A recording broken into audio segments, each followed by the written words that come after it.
All right, everybody. On behalf of Meets and Bounds Title, I want to welcome you guys to Can They Afford It? We're going to talk about a monthly affordability calculator today and a couple things to help you be more successful with buyers in today's market and over the next 90 days as well. In between Zoom classes, I actually just checked the mortgage rates. And if you didn't see, or if you're not a member of my private Facebook group, you would see that we had another scary day in mortgage rates again today. Almost 0.2% raise again, and we hit a 30-year fix of 5.25% as of just about an hour ago. So affordability is being affected every single day. And every day that we let our buyers wait or we let our people kind of hang on and not make a decision, it's costing them money. It's costing them the ability to be able to buy a house. And truthfully, guys, as real estate agents and as title people too, if we're not putting deals together, it is costing all of us money. So I want to make sure I help with this a bit today because I think it's more relevant now than ever before. So we're going to talk about what affordability is today a little bit. We're going to talk about understanding price versus cost, which is extremely important in the environment that we're in. And then I'm going to share with you a little tool to help your buyers really understand affordability before it's too late that I like to use and honestly have been using for about 10 years now. We've had this part of the tool for about 10 years and no one uses it. But I want to make sure you guys that are on the call get to take advantage of it because it really is great. So those of you that I don't know, my name's Ryan McHugh. I work with everyone at Meets and Bounds Title, as well as for Fidelity National for our state of Florida. I come from the real estate side. I ran the largest real estate team in the state of Florida for about 3.5 years. We did between 45 and 50 closings a month, every month for 38 months in a row. And then I also ran a very large real estate franchise that I built up to having 225 agents that worked for me for about 5 years. And now what I do is I spend my time helping you guys grow your business in exchange, of course, for the opportunity to earn your title business. So if this is your first time joining us, welcome. Every Monday at 3 o'clock, we do a Zoom call. It's always free. The topics always change between social media, technology, lead generation, scripts, objections, basically anything that I can come up with to help you guys that's relevant in the market that we're in, the market of the moment. And we do in-person events as well once a month in your area. Our next in-person event happens to be Wednesday this week in Claremont. We're going to be doing 22 strategies to get more listings in 2022.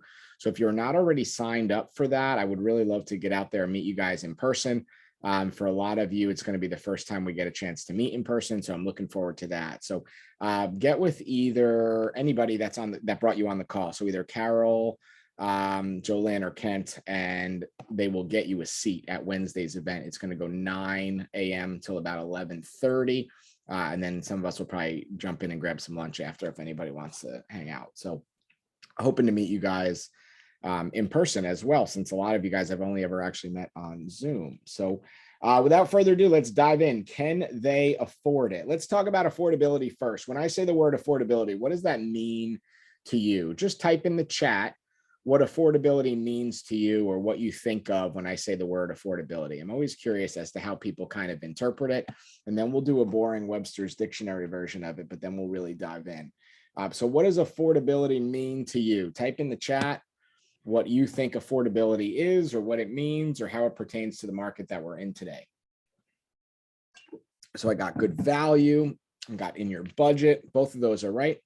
No wrong answers here, really.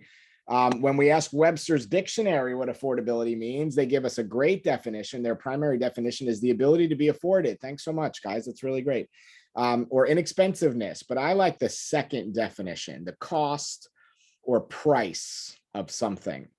Because when I think of cost and price, and I know a lot of people do, sometimes they think that that means the same thing. And in some cases, and some things in the world, it might. However, when we talk about real estate cost and real estate price are two extremely different things. And one of the keys to being successful working with buyers, especially now in the hardest market in the history of real estate, with a crazy climate that we're in with rates and prices rising literally every single day, understanding the difference between cost and price is really important. And I want to help you guys with that today to make sure that you can close more buyer deals. So let's talk about what the difference is in understanding price versus cost. Let's go with price first. So price is like the sticker price, right? The retail price, the list price. And if you're working with cash buyers, this is when price is going to be very relevant because they're trading a liquid amount of cash in exchange for an asset, right? In exchange for a house. So cash buyers are looking at this because they're making an even trade, right? Cash for asset or cash for property. And when we think of price and when we look at what's happened with prices over the last 2 years, they've been unhealthily raising, right? We look at the numbers and we see that over the last 24 plus months, housing prices on average have been going up 1% or more per month, which is unhealthy, unsustainable, right? When we look at healthy housing growth, it's usually about 3% a year. We've been doing that in a quarter, right? So we've been beating that by 4 times in a year, going up 1% per month. The other things we look at when we look at price, we usually talk about appraisals, right? Or how something appraises or what it's perceived to be worth by the bank. And if you guys have been paying attention to the market in the last 2 years, we know appraisals have been down here and prices have been up here, and there's been no rhyme or reason to kind of correlate or link them at all. And we also realize that price has really just been a number which has almost seemed imaginary, especially for the cash buyers, right? People are listing their properties and 5 seconds to 48 hours later, they're getting multiple offers over that list or over that ask price, to the tune of 5, 10, 20, 30, 40, $50,000, like it's nothing. And value and price and appraised value have just been this weird blur over the last 2 years that are almost not relevant. And it's kind of crazy, right? But this is very important when we're talking about cash buyers. But when we're talking about finance buyers or mortgage-based buyers, when we think of the word price, it's almost irrelevant because what happens is the price of the house, let's just say a finance buyer is buying a house for $300,000, over the course of the loan, over the 30 years, they end up spending almost $500,000 on that house between mortgages and fees and rates and all these other fun things. And when we look at it, does price really matter to the finance buyer? And the answer really is no. And if you really understand how to conquer this and have the cost versus price conversation, you will do a much better job working with buyers. So what I want you to think of is cost. This is way more relevant when we're talking about finance and mortgage buyers because cost is what determines if they can afford the house or not, really not the price. There's 5 things that determine affordability, and we'll talk about those in a couple minutes. But cost is the number one thing that you have to understand. And before you get a buyer in the car, before you start sending them listings, and before you start looking at houses, we've all always heard, you got to get them pre-approved or pre-qualified or into a DU or do a TBD loan or whatever. And all those things are relevant for sure. But one exercise I always want you guys to work through with them is an exercise on cost. And I'm going to kind of talk through it and type it in the chat a little bit. But I just want you to either practice this on yourself or maybe on your next buyer or just test it out a little bit. Because if you can get this right and then use the tool that I'm going to share with you and you can explain all these things correctly, it's going to make your life a lot easier when it comes time to actually having them select a home and also getting deals done in a realistic time frame at a realistic price point. So what I want you to think of is cost is what completely controls every mortgage or finance buyer. So let's say we take a single buyer with a salary or a base income of $5,000 per month, right? So I'm just going to write 5,000 in the chat just to kind of start it off. So if we're working with a buyer like that, anytime they're financing something, the rough estimate is they can only use 50% of their gross income to be able to actually afford the property, right? So right away, we're going to cut that in half. So we take the 5,000, divide it by 2, and we end up with $2,500 a month is what their cost basis is for the bottom line of affordability. Now, that first 2,500 that we took off the top, that's meant to cover life expenses, right? This is for gas and groceries and date night and savings account and vacation and travel and entertainment and whatever. That's the first half. Now, the second half is supposed to be living expenses. But one of the things that we have to do, and we have to make sure they understand, is that we always have to take the fixed payments or the fixed debts off of that. So we started at that 5,000 gross income. We divided it in half and we got to 2,500. Then I want you to think of some standard fixed debt that people might have. Car payment is a really popular one. Student loan is another popular one. Fixed credit card debt. So if they have a credit card that's more than what they pay off every month, Store credit cards are very popular, like Target or Macy's or whatever, JCPenney's or something. Furniture is a very popular one. Rooms to Go or any of those kind of places where you finance your furniture, right? And then things like we could see child support, we could see alimony, we could see any kind of a judgment against someone. All those things come up as fixed payments. So in this example, we started with that 5,000. We're only using half, so we knocked it down to 2,500. Let's say there's a $300 car payment, so now we're down to 2,200. Maybe $100 Macy's store card and $100 I don't know, to rooms to go, right? So now we're left with $2,000. This $2,000 is the max cost that someone is going to be able to use to qualify for any sort of affordability to be able to buy a house. Now, one of the key questions you want to have with them is how does that $2,000 stack up to what they had planned? Meaning, are they comfortable spending $2,000?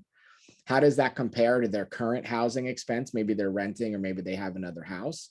Do they anticipate that being an issue for them to pay consistently, over the next coming number of years?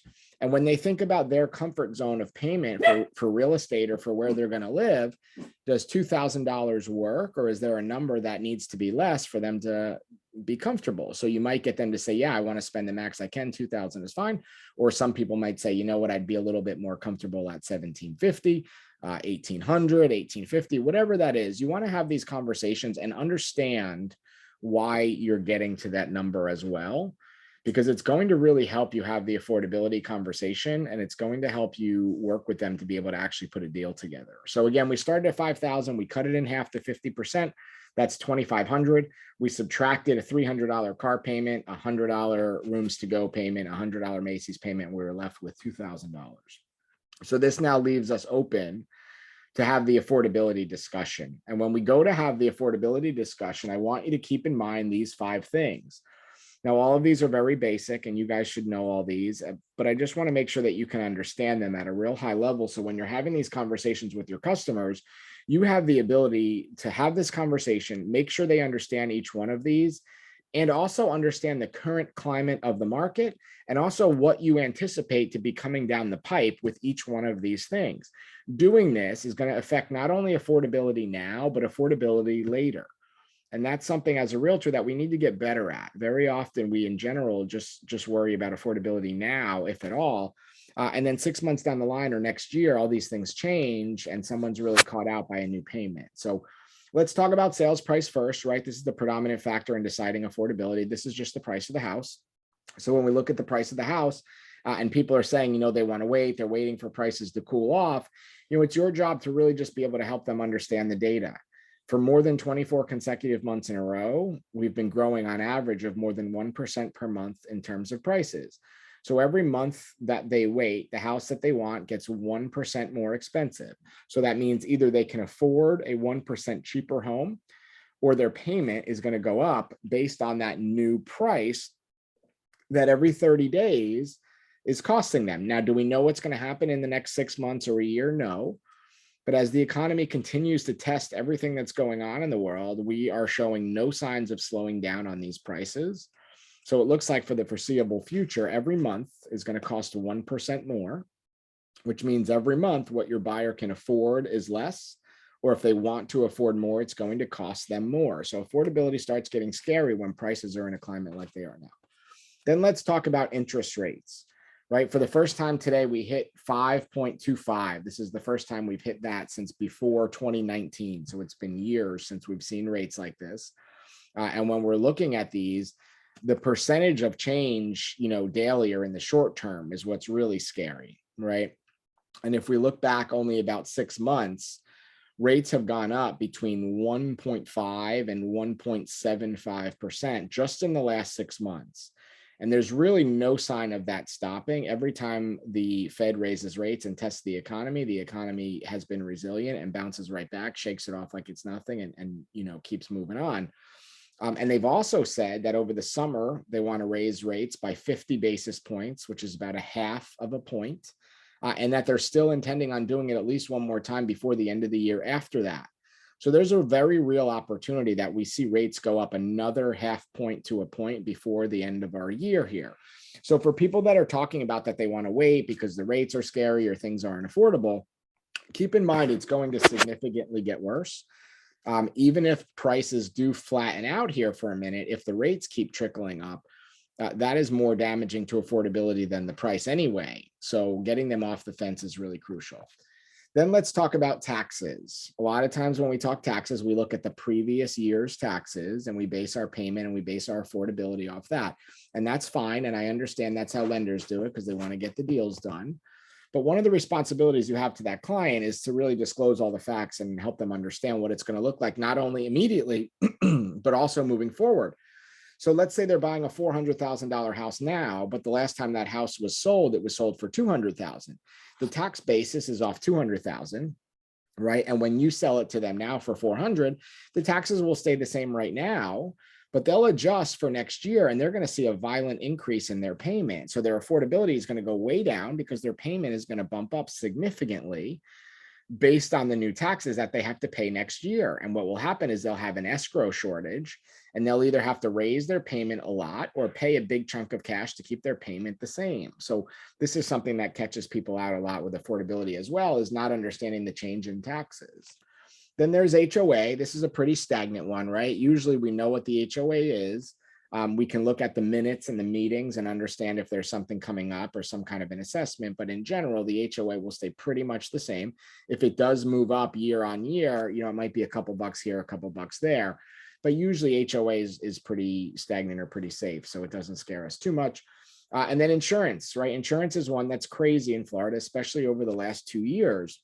When we look at people that are buying condos or townhomes, if the building insurance is included in the HOA, then they might have a low HOA, or they might have a low insurance, rather higher HOA, but low insurance, because they're including insurance in that. So their insurance payment is only going to be covering what they call HO6, which is the interior policies. And very often the insurance will be pretty cheap. However, if they're buying a single family home that might be near water or in a flood zone, or maybe it's older or has an old roof, we're seeing insurance companies jack up premiums year on year that are just absolutely huge. Because a lot of companies don't even want to insure in Florida anymore, because between hurricanes and floods and all these other fun things, people get worried, right? So we need to prepare them for that as well. So all 5 of these things are key factors in determining affordability. And before you start looking at properties, before you get them in your car, before you send them stuff on the MLS, having that cost versus price conversation is key. And then really explaining, like we just did, each one of the factors that affect affordability to help them make a more educated decision. And also to not waste your time looking at things that they can't afford, that they're going to try to, get a deal on. That doesn't exist in this market, right? It hasn't happened for 2 years. So we want to make sure we educate them well up front in a buyer consultation with something like what we just talked about. So how do you help your buyers understand affordability? After you've had these conversations, we've talked about price versus cost. We've talked about the 5 factors affecting affordability. What we want to do is we want to get into that app. Now, we put that app in the chat earlier. If you weren't able to find it, or if you didn't see it, if you scroll all the way up to the chat, it's the first thing. I'll put it in the chat one more time, just in case anybody missed it. It's m&btitleagent.com. And when you open that up or download that app, it's going to take you here. It's going to look like this little castle chess piece. It's called the Landcastle Agent One app. And when you find this, once you download it, you can just go to it as a website also if you want, if you don't want to download it or you don't want to put it on your device. I have it across all my devices. I think it's a no-brainer, and you probably will too after I finish this, but just either download it or go to the website, or just pay attention for the next couple minutes so you can understand it. When you first go into the app, the default kind of landing spot, you're going to see in the bottom left, there's going to be a button that says buyer. It'll be blue with a house and a $sign. When you first go on the app, that's where it drops you off. So that's where you're going to kind of be working from. Now, what we're going to do for the purpose of today's class, on the very bottom towards the middle, we're going to see the one that says calculators, and we're going to click on that. And when you click on there, some of these calculators are free. Some of them are pay to play. Everything that we do in today's class is going to be 100% free, so don't worry. There's a lot of fun ones on here. If you've never played around with, you should. But I want you to go all the way up to the top, the one that says monthly affordability. And when you click on that one, it's going to take you to our monthly affordability calculator. On the right, you're going to see bring to close. Don't worry about that for now. I'm going to share that later. And then on the left, you're going to see the type of app. So, I mean, the type of loan, I'm sorry. And when you look at it, you'll see the word conventional. That's the default. So if your people are using a conventional loan, just leave that. If they're not, and you click on the little drop-down arrow, you'll be able to change the type of loan. So if it's FHA or VA or whatever, you can go to that. Now, what I want you to think of is all the things that we talked about, those 5 factors that affect affordability and our price versus cost conversation are all represented on this app. So the first piece is going to be that desired payment. And if we go back to my example, right, they made $5,000 gross. We used half of that to qualify, so $2,500. We subtracted $500 in fixed payments or fixed debt, left them with $2,000 as their desired payment. So we would plug $2,000 into there. Interest rate, as you saw just today, hit 5.25. That's for average credit, average down payment, all that fun stuff. So it could still be significantly lower than that, or in some cases significantly higher, but you'll plug in whatever your interest rate is. Term, 30 years is the default for a 30-year loan. If you have a client working with a 15-year or a 10-to-1 or anything like that, you can adjust. Taxes, what you'll notice is it picks a default tax number. If you click on the button that says RE tax on the left, it will show you 10 towns in your area that are popular on what their tax rates are. So if you know they want to buy in one of those 10 towns, you can pick it. Insurance, it's going to default to 1.5%. Now, if you're working with someone doing a condo or a townhouse, it'll be significantly less, usually between 0.5 and 1. And if you're working with someone doing single family, it'll likely be between 1 and 1.5. So whatever it is that your people are wanting, or you've had the conversation with them about, you can adjust and put that in. And then HOA, if they're going no HOA, obviously leave it blank. If they're going with an HOA, you can put the numbers in. And when you do so, you'll see my example here. So I put 2,000, 4.5% interest rate, term 30 years, taxes based on my local town, insurance down to 1%, no HOA. Now, when you do all this, you're feeding the information for affordability. So you're going to hit the button that says compute. And when you do so, it'll instantly spit out the home price affordability report. So what this does is it tells us, based on a buying power interest rate of 4.5%, this is what your client can afford, $268,959. That's on the high end of what they can afford based on the assumptions and the numbers you plugged in. So if you remember, we plugged in 4.5%. You'll see that down at the bottom here, 4.5%.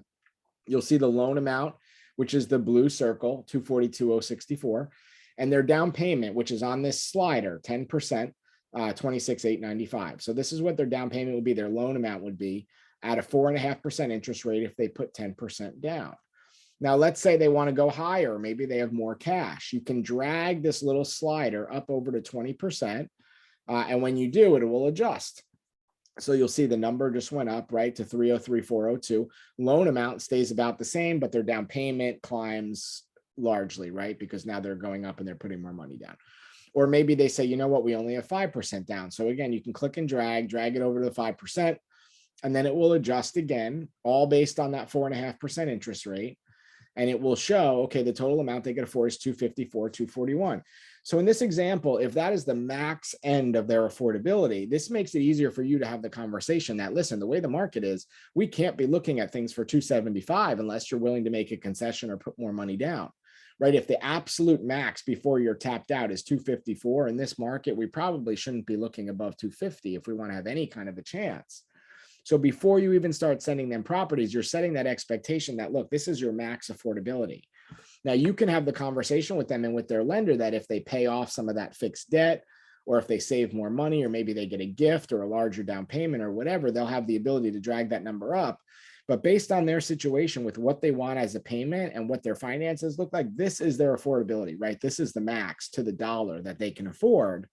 So when you're starting to work with them, you have to help them understand that we're not going to look at stuff that's 260, right, or 275, because we have no chance.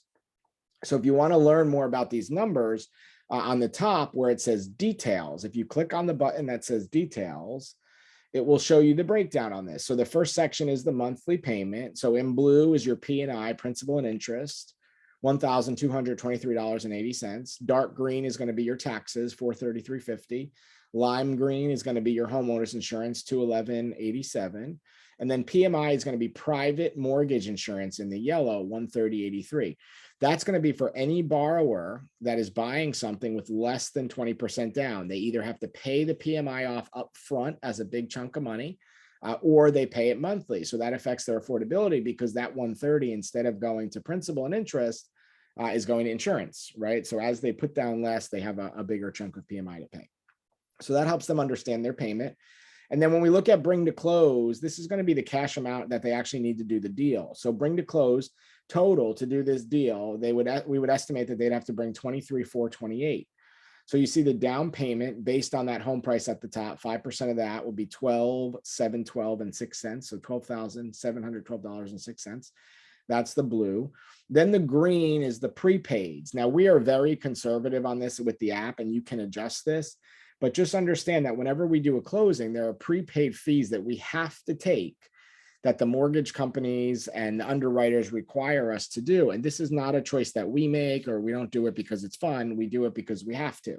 And you need to understand what these prepaids are to really have this conversation. So one of them will be taxes. Very often we have to collect a chunk of taxes to make sure your taxes get paid. Another one will be insurance. Some lenders or some insurance companies, sometimes with underwriting, even we have to collect up to a year. I've seen 14, 16, and 18 months of insurance collected up front. Then PMI, sometimes we have to check or collect a chunk of that. And sometimes HOAs require us to grab a couple of months of that up front. So all those prepaids add up to 5,146 and 82 cents. That's the lime green amount.